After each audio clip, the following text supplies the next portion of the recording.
Nurse কিংবা ward boy. এসবের মধ্যে আপনারা আমাকে কেন টানছেন? আপনি যদি কিছু করেই না থাকেন, আপনি ভয় পাচ্ছেন কেন?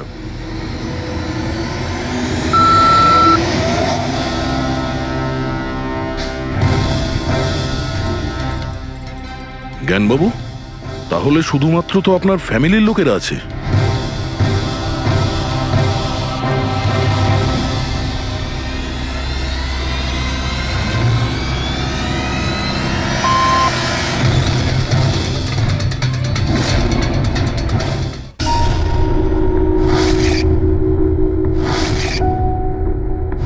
জ্ঞান স্যার, দেখুন আপনার পছন্দের ফুল আফ্রিকান ডেজি।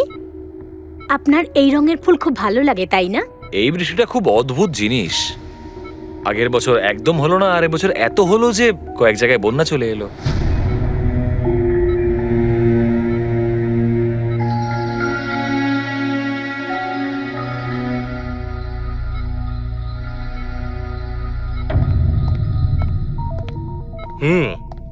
বাবা, তোমার এই স্টুডেন্টরা তাদের ভালোবাসায় তোমাকে বিগড়ে দিচ্ছে খালি, তাই না? তোমার তো খুব ভালোই লাগছে। জিজ্ঞাসা করা যাক, কি হলো বলো?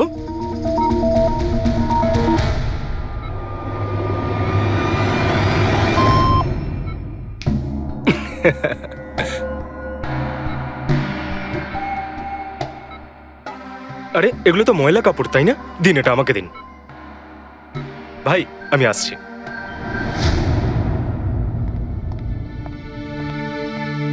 স্যার এখন কেমন আছেন? ভালোই আছে, আর আগের থেকে বেটার রয়েছে। আর সেটা শুধুমাত্র তোমাদের জন্যই সম্ভব হয়েছে।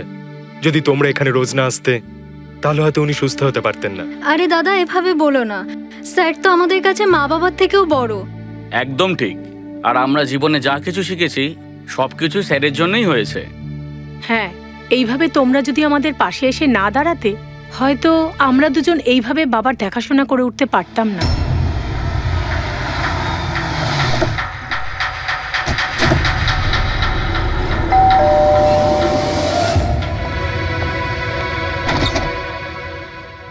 সন্দীপ আঙ্কেল, নমস্কার আঙ্কেল।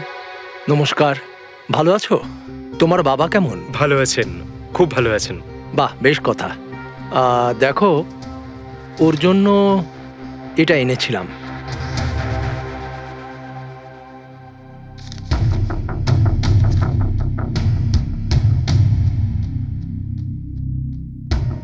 আঙ্কেল, 25 লাখ টাকার check?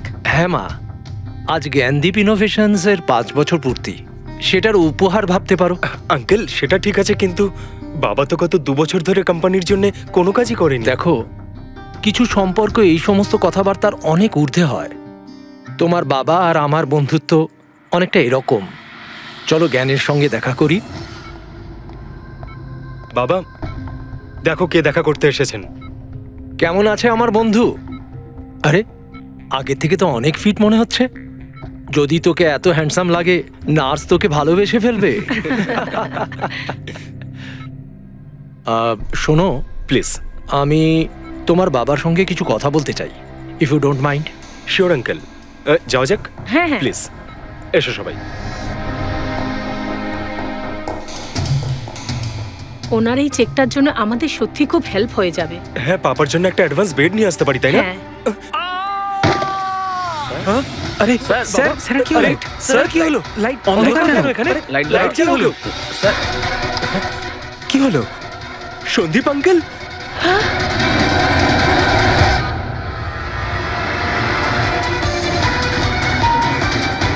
I think he is dead.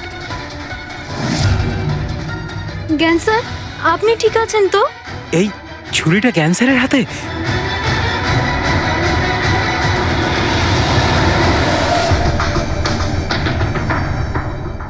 আচ্ছা, তুমি এটা বলছো যে তোমার বাবা জ্ঞানবাবুর হাতে ছুরি ছিল, কিন্তু উনি সন্দীপ বাবুর খুন করেননি। স্যার, উনি কিভাবে খুন করতে পারেন?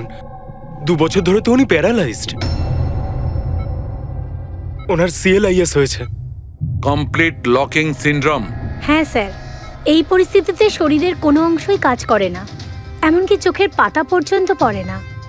ওনার প্যারালাইসিস হলো কি করে? স্যার 2 বছর আগে বাবার একটা অ্যাক্সিডেন্ট হয়েছিল। অদ্ভুত ব্যাপার, 2 বছর আগে ওনার অ্যাক্সিডেন্ট হয়েছিল, তখন থেকে উনি বিছানায়, তাহলে ওনার হাতে ছুরি এলো কি করে? স্যার এটা অসম্ভব। খুন জ্ঞান স্যার নয়, অন্য কেউ করেছেন। আরে কিন্তু ছুরি তো ওনার হাতেই ছিল। হয়তো খুনি এই কাজটা করেছে। তার মানে হলো এই রুমে জ্ঞানবাবু আর সন্দীপবাবু ছাড়া আরো কেউ ছিল? না স্যার, আমরা সবাই তো নিচেই ছিলাম। হ্যাঁ স্যার, আর ঘরে তো আর কেউ ছিল না স্যার। তার মানে তুমি এটা বলতে চাইছো যে এই খুন জ্ঞানবাবু করেছেন? না স্যার, আমি সেটা বলতে চাইনি। তুমি কি বলতে চাইছো?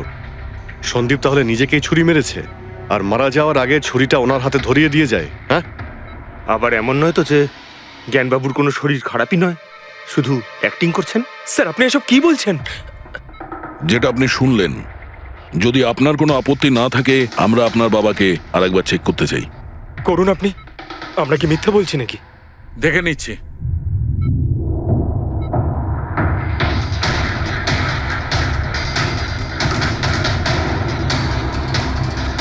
এনার তো পায়ের মাংসপেশিগুলো টোটাল অ্যাট্রোফিক হয়ে গেছে। তার মানে মানে এক কথায় বলতে পারো যে পায়ের মাংসপেশিগুলো একদম ওই শিথিল হয়ে গেছে। উনি যদি চানও তাহলে 1 ইঞ্চিও এই খাট থেকে নড়তে পারবেন না। স্যার এবার তো আপনাদের বিশ্বাস হয়েছে তাই না, যে আমার বাবা নাটক করছে না? এটা তো একদম শিওর যে ওই সময় তৃতীয় কেউ ছিল এখানে। আচ্ছা, এই উনি আবার জানালা দিয়ে আসেনি তো? পঙ্কজ, ফ্রেডি, তোমরা জানালার আশপাশটা ভালো করে চেক করে দেখো তো কোনো প্রমাণ পাওয়া যায় কিনা। স্যার অদ্ভুত ব্যাপার, প্রথমবার এইরকম হলো যে খুনির সাক্ষী এখানে রয়েছে কিন্তু সাক্ষ্য দিতে পারবেন না। সেটা পাওয়া যেতে পারে স্যার, সাক্ষ্য কি করে পাবো? এই মেশিনের সাহায্যে, যার নাম হলো বিসিআই, ব্রেন কম্পিউটার ইন্টারফেস। এই মেশিনটা প্যারালাইজড পেশেন্টদের অনুভবগুলোকে বুঝতে সাহায্য করে। অদ্ভুত ব্যাপার, এটা কি সম্ভব? নিশ্চয়ই সম্ভব স্যার। স্যার এই মেশিনটা রক্তের অক্সিজেন ফ্লোকে বুঝে নিয়ে পেশেন্টের অনুভবগুলোকে ব্যক্ত করে দেয়। একটু ভালো করে এক্সপ্লেন করো দেখি। স্যার আমি বলছি, এই মেশিনটা মাথার ভিতরে রক্ত প্রবাহকে ডিটেক্ট করে, তারপর এটা ক্যালকুলেশন করে যে আলাদা আলাদা পরিস্থিতিতে আলাদা আলাদা প্রশ্ন করলে তার উত্তরে মস্তিষ্কের ভিতরে রক্ত প্রবাহ কেমন হচ্ছে। ও, আর এই রক্তের মাত্রা এইটা বলতে পারবে যে ওই সময় এই মানুষটা কি ভাবছিল, এর মনের মধ্যে কি চলছিল। Exactly. Good, very good. Freddy sir, এখান থেকে উপরে যাওয়ার কোনো রাস্তা নেই। সে আমি জানি।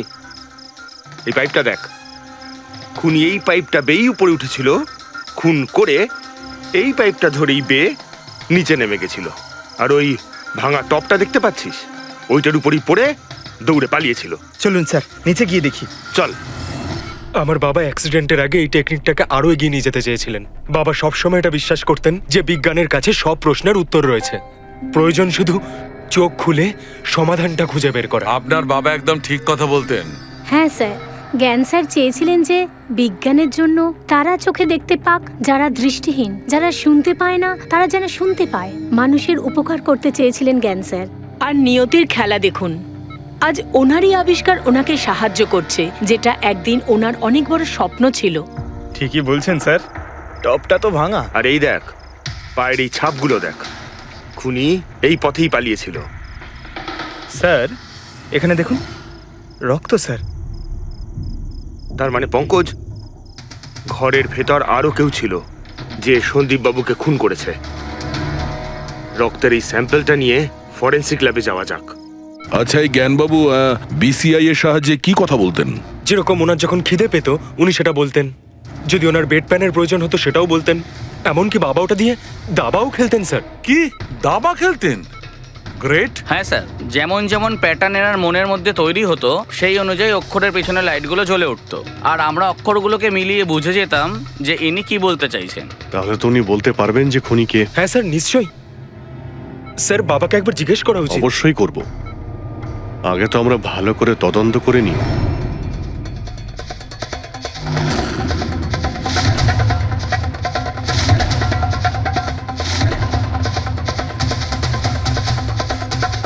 হ্যাঁ সারিকা, ছুরির মধ্যে কিছু পেলে? শুধু মিস্টার জ্ঞানের আঙুলে ছাপ পাওয়া গেছে, আর কারোরই নয়। তাহলে হতে পারে খুনি গ্লাভস পরেছিল স্যার খুন করার সময়। তার মানে খুনি জানলা দিয়ে ঘরের ভেতরে আসে, ও সন্দীপকে মারে, আর সেই ছুরিটা জ্ঞানের হাতে ধরিয়ে দেয়, আর তারপর লোকেরা এই রুমে আসার আগেই ও জানলা দিয়ে পালিয়ে যায়। স্যার, এটাও তো হতে পারে যে খুনি কোনো বাড়ির লোক। না পূর্বী, রুমে যতগুলো লোক ছিল স্যার তাদের কারোর শরীরেই চোট বা আঘাতের চিহ্ন ছিল না স্যার। আর ওই শুকিয়ে যাওয়া রক্ত, ওটা কোনো বাইরের লোকেরই। একটা কথা বুঝতে পারছি না দয়া, যদি খুনি বাইরের লোক হয় তাহলে এটা কি করে জানলো যে সন্দীপ জ্ঞানের সঙ্গে দেখা করতে আসবে? 10 মিনিট আগে সন্দীপ পৌঁছে যায় আর তারপর ওর খুন হয়ে যায়। স্যার এমন মনে হচ্ছে যে হতে পারে এই খুনি সন্দীপ বাবুকে ফলো করছিল, আর যখন সন্দীপ বাবু তার পুরো দিনের শিডিউল বানাচ্ছিল, হতে পারে কোনোভাবেও জেনে গেছিল যে বিকেল বেলায় সন্দীপ বাবু জ্ঞান বাবুর সঙ্গে দেখা করতে যাচ্ছেন। সে ঠিক আছে, কিন্তু এরা দুজনেই সন্দীপ আর জ্ঞানবাবু কথা বলবে সেটা কি করে জানলো? স্যার এটাও হতে পারে যে খুনি জানতো না, আর যেহেতু ও ওকে ফলো করছিল, যেই সুযোগ পেয়েছে রুমে ঢুকে ওকে মেরে দিয়েছে। দয়া, নিশ্চয়ই ওর সঙ্গে কোনো শত্রুতা ছিল এই সন্দীপের ওপর, সেই জন্যই তো খুনি পিছু না ছাড়েনি। আর বস, যার সঙ্গে এই সন্দীপ বাবুর শত্রুতা ছিল তার এ প্লাস্টিক অ্যানিমিয়া ছিল। ও আচ্ছা, এই জিনিসটা আসলে কি স্যার? পঙ্কজ, এটা একটা খুব রেয়ার ডিজিজ। এই অসুখটা খুব কম লোকের হয়। এতে মানুষের বোন ম্যারো আর বোন ম্যারো স্টেম সেলস ধীরে ধীরে নষ্ট হতে থাকে। রক্তের লোহিত রক্তকণিকা, শ্বেত রক্তকণিকা আর প্লেটলেটস সব ধীরে ধীরে নষ্ট হতে থাকে। যদি এই রোগটা রেয়ার হয় তাহলে খোঁজ নেওয়া খুব একটা কঠিন হবে না যে শহরে কতজন লোক আছে যাদের এই ধরনের রোগ আছে। এ প্লাস্টিক অ্যানিমিয়া।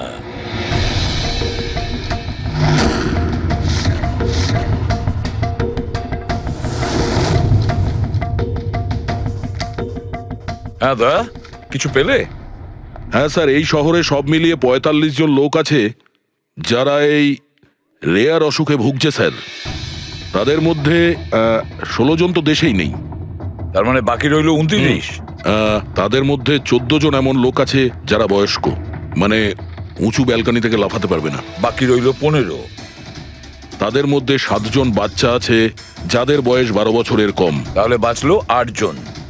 হ্যাঁ স্যার, আর 8 জনের মধ্যে তো 4 জন এমন আছে স্যার যারা অনেক বেশি মোটা স্যার। এই দেখুন, ও এরা না ওই ব্যালকনিতে উঠতে পারে না লাফাতে পারে, অসম্ভব স্যার। তার মানে দয়া, আমাদের কাছে সাসপেক্ট 4 জন সাসপেক্ট। হ্যাঁ স্যার। নাম কি তাদের? স্যার লীলা, রমেশ, সুনীল আর হেমন্ত। নীলা, রমেশ, সুনীল আর হেমন্ত। রবি, স্যার, একটু দেখো তো আমাদের ক্রিমিনাল ডেটাবেসে কোনো পুরনো পাপি কিনা।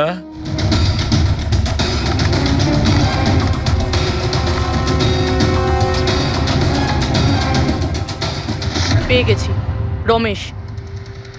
চুরি, ছিনতাই, তাছাড়া লোকেদের মেরেওছে। থাকে কোথায় সে? সরোজনগর চল। নিয়ে এসে একে।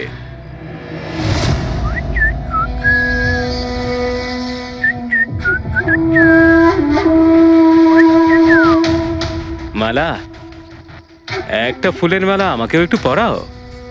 আচ্ছা বলো, বিয়ে কবে করছো? বিয়ে? আর তোকে?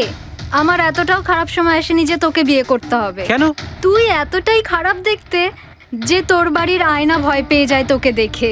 কিন্তু তোমার বাড়ির আয়না তোমার জন্য কবিতা বলে, এটা আমি খুব ভালো করে জানি। আরে, তোর হাতে আবার কি হলো? আরে কিছু না, শত্রুর সাথে যুদ্ধ করতে গেলে এরকম চোট লেগেই থাকে মালা দেবী। নাটক করিস না, বল কি হয়েছে? ব্যাপারটা এই যে আমি হেঁটে হেঁটে যাচ্ছিলাম, হঠাৎ করে দেখলাম একটা বুড়ি মহিলা রাস্তা পেরোনোর জন্য এগোচ্ছিল।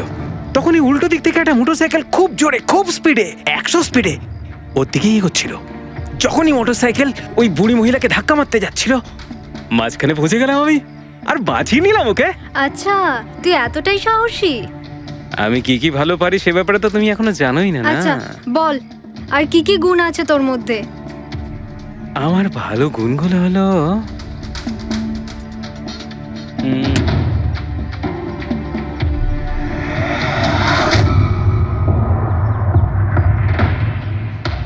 কি হলো? তোর মুখটা ভয়ে এভাবে ফ্যাকাশে হয়ে গেল? মালা, মালা আমাকে একটু একটু একটু লুকোতে দে।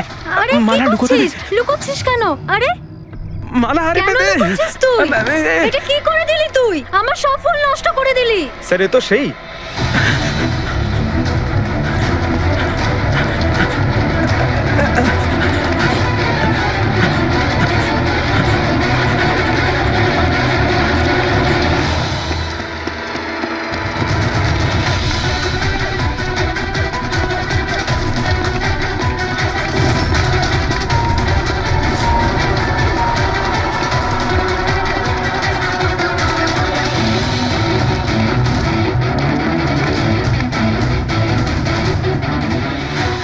পালিয়ে গেছে মনে হয় স্যার। যাবেটা কোথায়?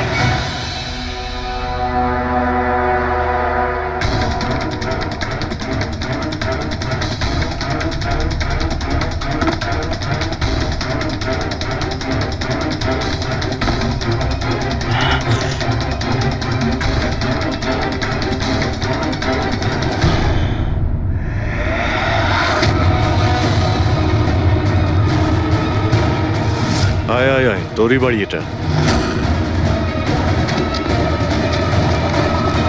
দৌড়াচ্ছিস কোথায়? হ্যাঁ, সিআইডি থেকে পালানো তো সহজ নয়। আমার একটা গুণ আছে, যখন আমি রেগে যাই তখন অপরাধীর খারাপ সময় শুরু হয়ে যায়। এর তো খারাপ টাইম শুরু হয়ে গেছে স্যার। এসব কোথা থেকে নিয়ে এসেছিস? হ্যাঁ,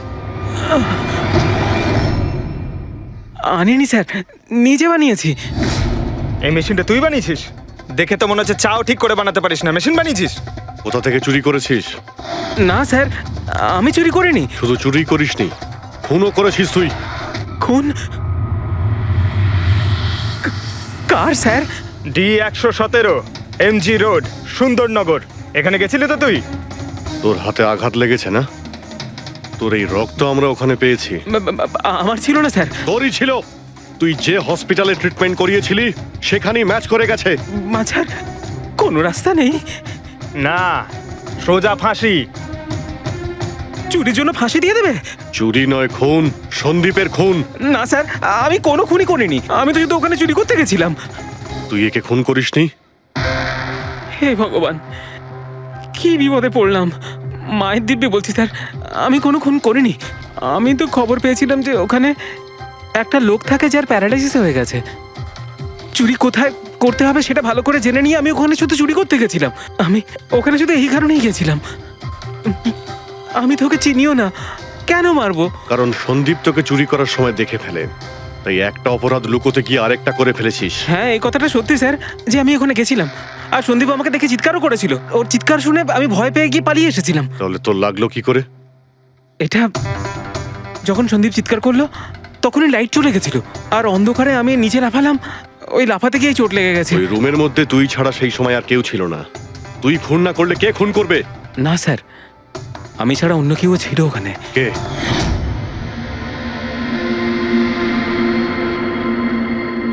কে কে তুমি?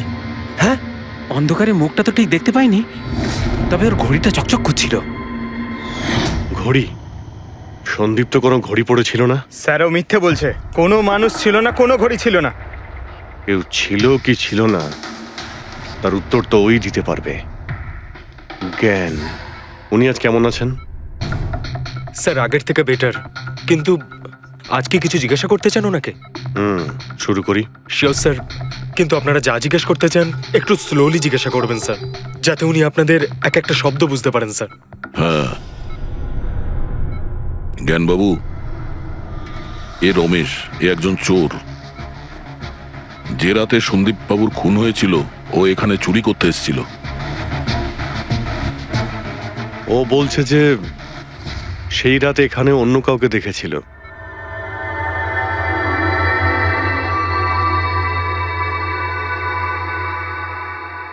রমেশ, ওই রাত্রে তুমি যেখানে দাঁড়িয়েছিলে সেখানে গিয়ে দাঁড়িয়েও।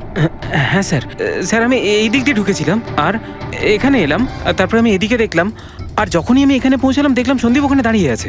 আমি ভয় পেয়ে পেছন দিকে ঘুরলাম আর তখনই কারেন্ট চলে গেল। এখানে দাঁড়িয়েছিলে মানে উনি নিশ্চয়ই তোমাকে দেখেছেন। আচ্ছা, ও কি এখানে ছিল?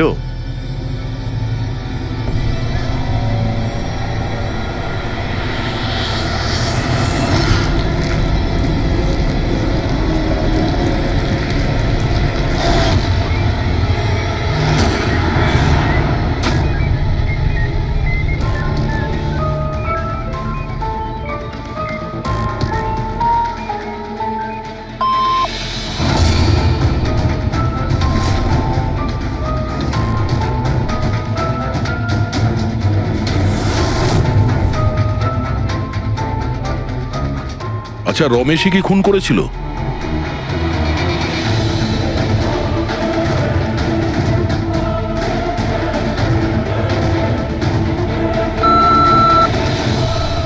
নো নো স্যার, নো মানে না স্যার, আমি বলেছিলাম না আমি মারিনি স্যার।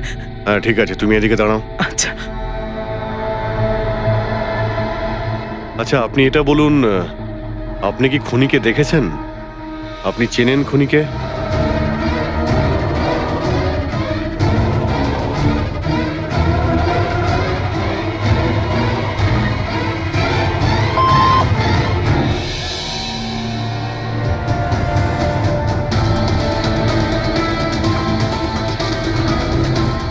আচ্ছা, খুনি এই মুহূর্তে এই রুমে আছে?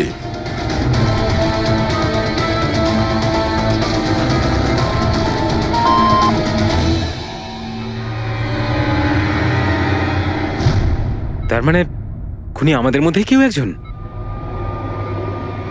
আপনার কোনো স্টুডেন্ট?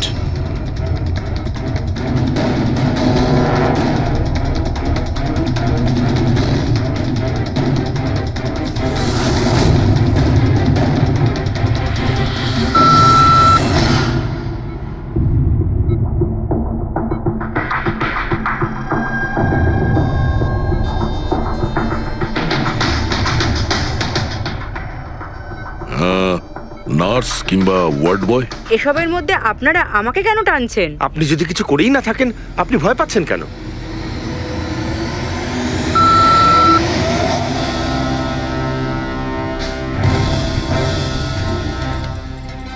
জ্ঞানবাবু, তাহলে শুধুমাত্র তো আপনার ফ্যামিলির লোকেরা আছে।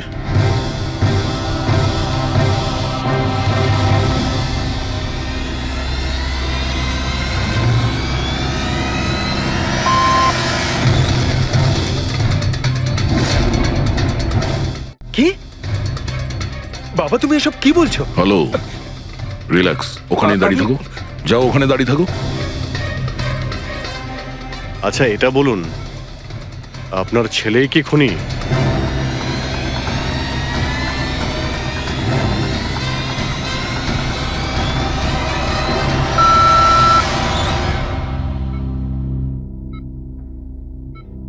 এখন তো শুধু আমিই আছি, কিন্তু আমি এই খুন করিনি। জ্ঞানবাবু, আচ্ছা জ্ঞানবাবু, রিনা খুনি?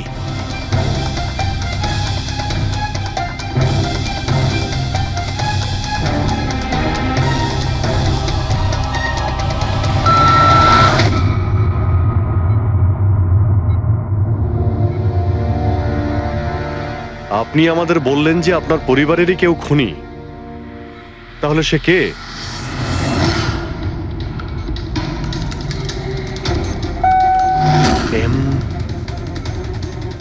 এম? আপনাদের মধ্যে কার নাম এম থেকে শুরু হয়?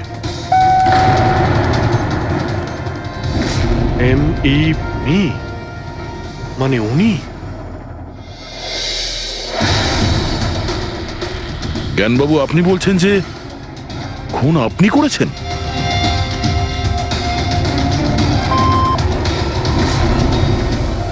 বুঝতে পারছি না ইনি কেন আমাদের সঙ্গে এরকম খেলা খেলছেন। কালকের কাগজে হয়তো আসবে যে সিআইডি নাকি খুনের অপরাধে এমন লোককে অ্যারেস্ট করেছে যে নাকি প্যারালাইসিস হয়ে পড়ে আছে 2 বছর ধরে। খুনি নিশ্চয়ই জ্ঞানবাবুর আশেপাশের কেউ। উনি ওকে বাঁচানোর চেষ্টা করছেন, জানি না কেন। সমস্ত অভিযোগ উনি নিজের মাথায় নিচ্ছেন। যদি সে আপন কেউ হয় তাহলে সেই ছুরি ওনার হাতে কেন দিতে যাবে? অন্য কারোর হাতে দিত, যাকে সহজেই বিশ্বাস করা যেত। আর কারোর ওপর যদি দোষ চাপানোরই হয়, তাহলে জ্ঞানবাবু ওকে বাঁচাচ্ছেন কেন, যখন এই সন্দীপ বাবু ওনার খুব ভালো বন্ধু, ভাইয়ের থেকে? এটাই তো, সব থেকে বড় বন্ধু, ভাইয়ের থেকেও বড় বন্ধু। কিছু তো একটা গোলমাল আছে। এ কি সত্যিই বন্ধু নাকি শত্রু? জ্ঞানবাবুর ছেলে বলছিল সন্দীপবাবু ওনাকে 2 বছর ধরে টাকা পাঠাচ্ছিল, ওনার অসুখের সময় ওনার পাশে ছিল। তার উপরে স্যার, ঘটনার দিন সন্দীপ 25 লাখের চেক নিয়ে এসেছিল। ওনার ফ্যামিলি মেম্বার তো এটাই ভাববে যেটা দেখানো হয়েছে। আর সব সময় পর্দার পিছনের খেলাটা অন্য কিছু হয়ে থাকে, অন্য রকম হয়ে থাকে। কিন্তু স্যার পর্দার আড়ালের সত্যিটা তো শুধুমাত্র জ্ঞানবাবুই জানেন, আর উনি তো সত্যি কথা বলছেনই না।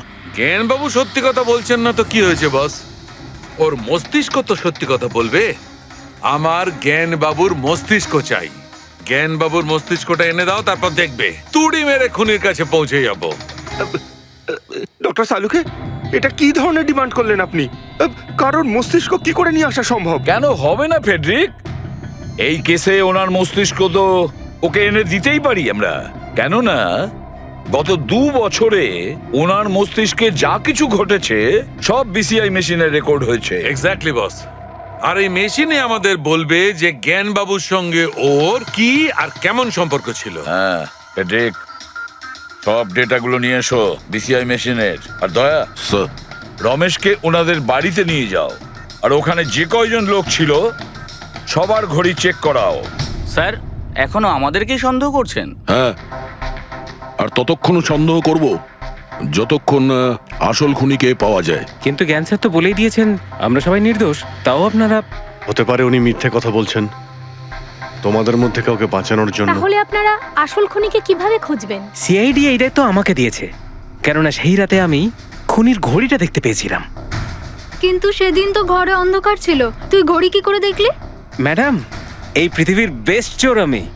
যে জিনিসের দিকে নজর দিই মাথায় পুরো কুষ্টি চেপে যায়। তাহলে দুনিয়ার বেস্ট চোরবাবু, কাজে লেগে যান।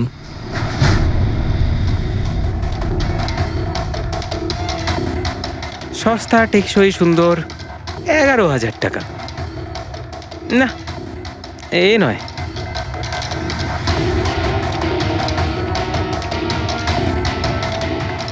না স্যার, আপনি একটু হাতটা দেখাবেন? এও নয়, এটা তো একেবারে বেকার। ও হ্যালো, বেকার এটা? 2 লাখ টাকা দাম। আরে ম্যাডাম, 2 লাখের ঘড়ির কপি, এটা ডুপ্লিকেট মাল। চোর বাজারে এর গুদাম আছে, 1500 টাকাতে আনিয়ে দেবো। হাতটা দেখি। হাত কেন কাঁপছে আপনার সকাল সকাল? না স্যার, এও নয়। স্যার, অ্যাকচুয়ালি আমার নিউরোলজিক্যাল প্রবলেম রয়েছে। ছোটবেলা থেকেই আমার হাত কাঁপে, আমি কোনো কিছু ভালোভাবে ধরতে পারি না। পঙ্কজ, একটু ওই পেনটা দাও ওকে।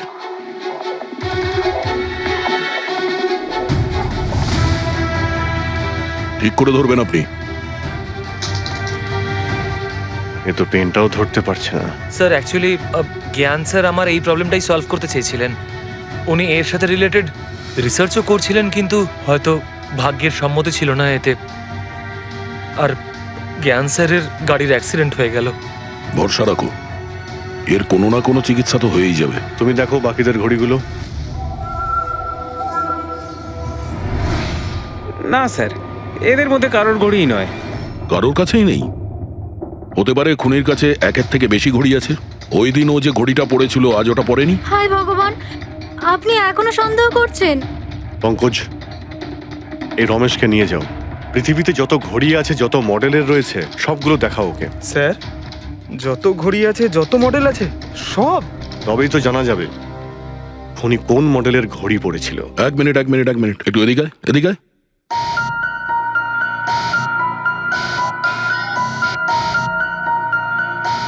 এই নাও, নিজের মানিব্যাগ সাবধানে রাখবেন যখন এই লোকটার সাথে আছে। হ্যাঁ, বলেছিলাম না পৃথিবীর বেস্ট চোর আমি। আর দীপিকার ইয়াররিং আমার ইয়াররিংস? বার কর। স্যার, আপনি এটাও দেখে ফেলেছেন? সিআইডি থেকে কিছু লুকোনো যায় না। হ্যাঁ, যা। আয় বেস্ট চোর, এদিকে আয়।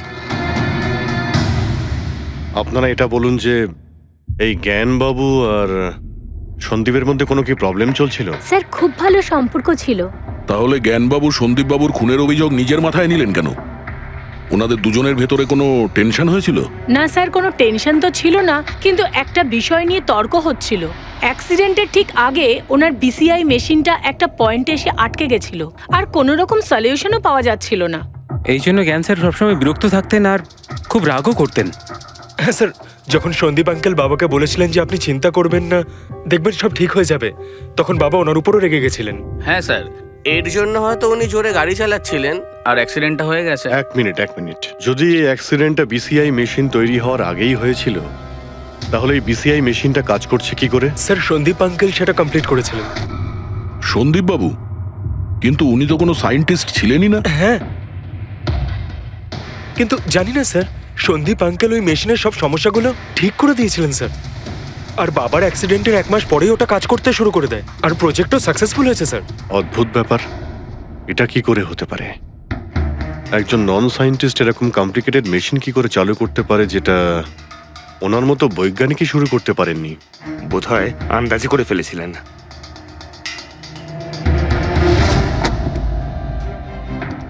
মাই গড, গত 2 বছরে এত ডেটা বেরিয়েছে ওনার একার? হ্যাঁ বস, আর এই পেপারগুলোর প্রত্যেকটা জায়গা খুঁটিয়ে খুঁটিয়ে ভালো করে দেখতে হবে যে সত্যিটা কি ছিল যেটা জ্ঞানবাবু আমাদের থেকে লুকোতে চাইছেন। এক একটা শব্দ, এক একটা অক্ষর জুড়ে তার প্যাটার্ন বানিয়ে দেখতে হবে। চলে এসো, সবাই মিলে কাজ করি। সবাই চলে এসো। ফ্রেডি,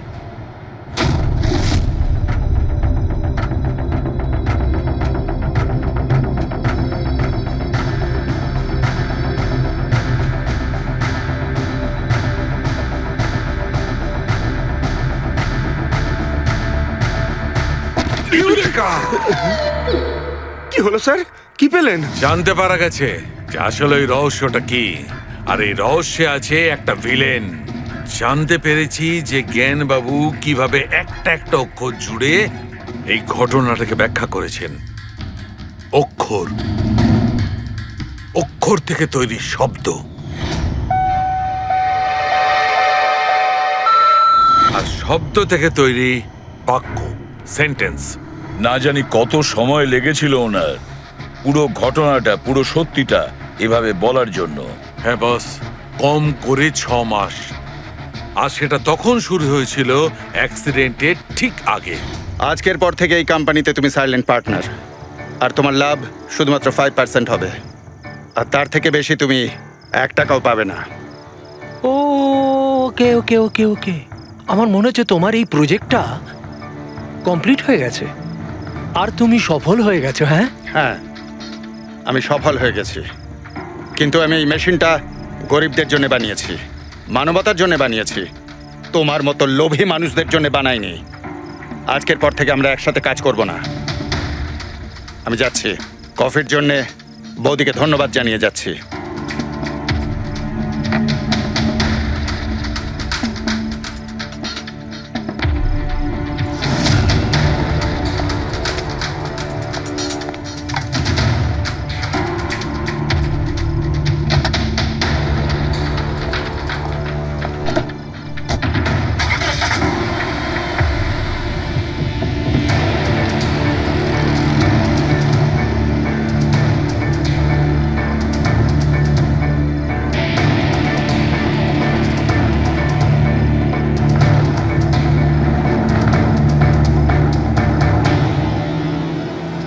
এ কি হলো?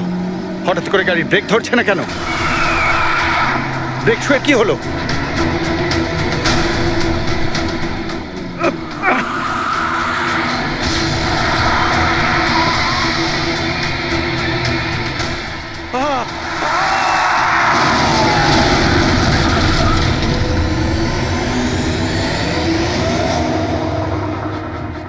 এবার বুঝতে পেরেছো আমাকে ঘাঁটানোর পরিণাম? আমাকে তুমি 5% দিতে যাচ্ছিলে, তাই না? এবার দেখো, আমি তোমাকে 5% দেব সারা জীবনের জন্য। তার মানে সন্দীপ যে বন্ধুত্বের নাটকটা করছিল আসলে ও মুখোশ পরা শয়তান ছিল। আর স্যার, যদি পুরো ডেটা এই কাগজে লেখা থাকে, তার মানে হলো জ্ঞানবাবু এই কথাটা নিজের মনে রাখেননি, কাউকে না কাউকে সন্দীপবাবুর আসল উদ্দেশ্যটা বলেছেন।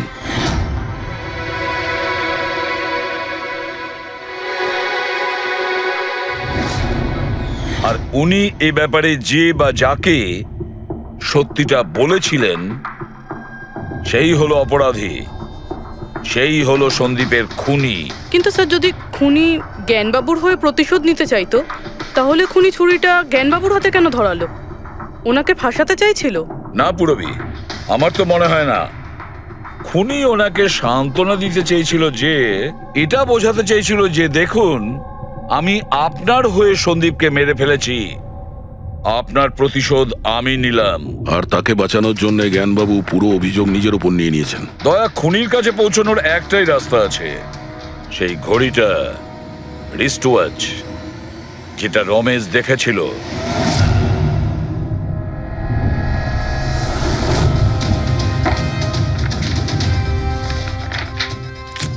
আরে ভাই তাড়াতাড়ি কর, এত সময় নেই আমাদের কাছে। পঙ্কজ, আরে দেখছি তো কি আমি। হচ্ছে? স্যার, কি হলো রমেশ, মজা আসছে কি না? যথেষ্ট স্যার, আমি হাত জোড় করছি, আমি আর ঘড়ি দেখতে পারবো না। 10,000-এর উপর ঘড়ি আমাকে দেখানো হয়েছে, আমার মাথা ঘুরছে স্যার। যতক্ষণ না ঘড়ির মডেল খুঁজে পাচ্ছিস ততক্ষণ বাড়ি যেতে দেবো না তোকে। স্যার, স্যার, এই, কি স্যার, আমাকে করছিস? ক্ষমা করে দিন স্যার, আমি বলছি বাপের জন্য আর চুরি করবো না, আমাকে বাড়ি যেতে দিন ওঠ, স্যার। ওঠ, ওঠ, ওঠ, ওঠ। ওঠ। জানা তো দরকার ওই রাতে তুই ওখানে কোন ঘড়িটা দেখেছিলি, হ্যাঁ? এখন আর কটা ঘড়ি দেখবো স্যার? এতগুলো ব্র্যান্ডের এতগুলো মডেল দেখলাম স্যার, ওগুলোর মধ্যে কোনোটাই নয় ওটা। তো কোনো মডার্ন ঘড়ি ছিল নাকি? হ্যাঁ ম্যাডাম, একদম মডার্ন ঘড়ি ছিল।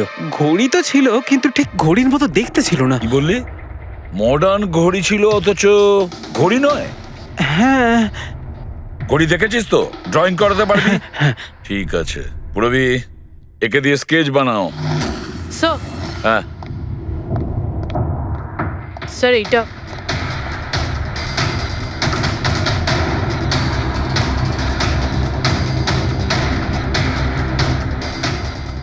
মাই গড, কি হলো? 1 মিনিট বস, একদম জ্যাকপট লেগে গেছে। রমেশ, এদিকে এসো, আগে মন দিয়ে দেখো, এই ঘড়িটাই ছিল। এটাই ছিল, একদম এটাই ছিল স্যার। এটা কিরকম ঘড়ি স্যার? চুরি করলে কত পয়সা পাবো? পয়সা নয়, টাকা পাবে, লাখ লাখ টাকা। এত দামি ঘড়ি এটা? ঘড়ি নয়, এটা স্যাটলা বলে একে, স্যাটলা। স্যাটলা? এবার খুনি কে সেটাও আমি বলতে পারি। কে এই খুনি? সে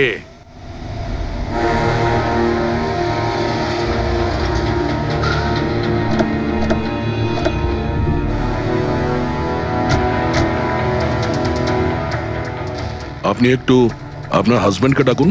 কিন্তু আপনারা কারা? আপনি ডাকুন না ওনাকে, উনি চেনেন আমাদের। সোনু, সোনু একটু বাইরে এসো, কারা দেখা করতে এসেছে?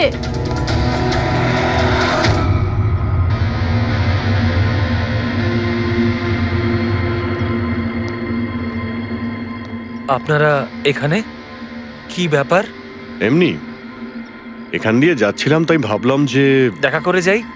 আমি এরকম কথা আগেও শুনেছি। দেখা করে যাই না, তোমাকে গ্রেপ্তার করে নিয়ে যাই। গ্রেপ্তার? কিন্তু কিসের জন্য? আপনার স্বামী সন্দীপকে খুন করেছে। স্যার, আমি আপনাদেরকে বলেছিলাম তো, এই দেখুন, আমি ঠিক করে জলটাই খেতে পারি না, কারোর মার্ডার কি করে করব? খুন তো করেছো, আর তুমি এই হাত দিয়েই করেছো। কোথায় সেই সেটলা ওয়াচ? হ্যাঁ, ঘড়ি কোথায়? স্যার, আপনারা কোন ঘড়ির কথা বলছেন আমি কিচ্ছু জানি না। এক্ষুনি তুমি জানতে পারবে কোন ঘড়ির কথা বলছি। ফ্রেডি, পঙ্কজ, ঘরের তল্লাশি নাও। পঙ্কজ, উপরে যা, আমি বেডরুমটা দেখছি।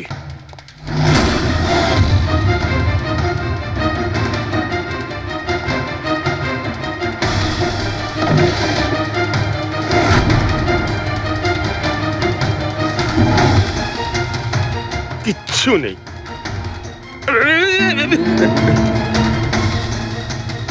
কি ফুটলো? স্যার, স্যার, বালিশটার মধ্যে কিছু একটা আছে। বালিশের ভেতরে?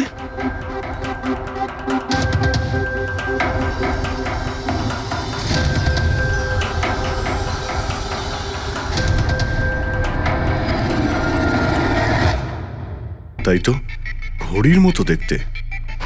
হ্যাঁ। এই ঘড়িটা কার? আর এই বালিশের ভেতরে কি করছে? আমি কি করে জানবো? যে দোকানদারের থেকে বালিশটা কিনেছিলাম তারই হবে। পড়ো এটা। স্যার, আমি কারোর ঘড়ি কেন পড়তে যাবো স্যার? তুমি এটা পড়বে নাকি অ্যারেস্ট করবো আমরা? অভিজিৎ, একটা কাজ করি, আগে আগে ঘড়ি পরাই, হাত করা তো নিজের থেকেই লেগে যাবে। হ্যাঁ, নাও ওই ঘড়িটা খোলো। স্যার,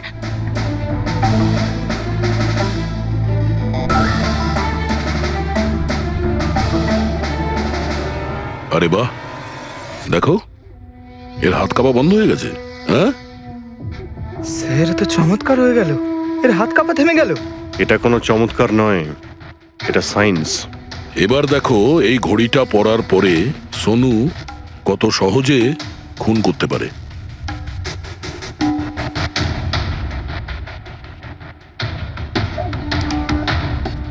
স্যার কিন্তু এই ঘড়িটা কাজ করে কি করে? এটাকে সেটলা বলে পঙ্কজ। মোশন সেন্সর আর আর্টিফিশিয়াল ইন্টেলিজেন্স টেকনিক দিয়ে বানানো হয় এই ঘড়ি, কারণ ওর মতো যাদের এই রোগ আছে তাদের জন্য, মানে যাদের হাত কাঁপে। শুধু একটাই উদ্দেশ্য ছিল আমার, প্রতিশোধ আর প্রতিশোধ। জ্ঞান স্যার আমাকে বিসিআই এর সাহায্যে সবকিছু বলে দিয়েছিলেন। আপনাকে কথা দিচ্ছি স্যার, আপনার শত্রুদের শাস্তি দিলেই আমি একটু শান্তি পাবো। এটা আমার তরফ থেকে ছোট্ট গুরুদক্ষিণা মনে করতে পারেন। সেদিন কোম্পানির অ্যানিভার্সারি ছিল আর আমি জানতাম যে সন্দীপ ওখানে নিশ্চয়ই আসবে। প্রত্যেকবারের মতন জ্ঞান স্যারের সাথে ও ওটাই করবে। জ্ঞান স্যারের সাথে কথা বলার আগে ও সবাইকে বাইরে বের করে দিত, যাতে ও স্যারকে অপমান করতে পারে। কিন্তু এইবারে ও এটা জানতো না যে মৃত্যু ওর জন্য অপেক্ষা করছে। আজ আমাদের কোম্পানির 5 বছর পূর্তি। যখন বাড়ির প্রত্যেকে রুমের বাইরে এক এক করে চলে গেল, তখন ওদের খেয়াল ছিল না যে আমি ওদের সাথে নেই। দেখো আমি কেমন বন্ধু। A promise is a promise my friend, and you know as I কে কে তুমি? হ্যাঁ, আর তারপরে আমি কারেন্ট অফ করে দিই আর জ্ঞান স্যারের সামনে আমি ওকে মেরে ফেলি। আর তারপরে আমি ফিঙ্গারপ্রিন্ট মুছে ফেলে জ্ঞান স্যারের হাতে ছুরিটা ধরিয়ে দিই। আর বাকিরা সবকিছু জানার আগেই আমি সবার মধ্যে দাঁড়িয়ে পড়ি। তুমি প্ল্যানটা তো ভালোই করেছিলে, কিন্তু কপালটাই খারাপ। রমেশ ওখানে আসে চুরি করতে, আর ও তোমার এই ঘড়ি দেখে নিয়েছিল। এমনিতেও স্যার কিছুই লুকিয়ে রাখা যায় না। রমেশ না এলেও আজ নয় কাল আমাকে আপনারা ধরেই ফেলতেন। তুমি যখন সবকিছুই বোঝো তাহলে এরকম অপরাধ কেন করলে? জ্ঞান স্যারের ঋণ শোধ করতে।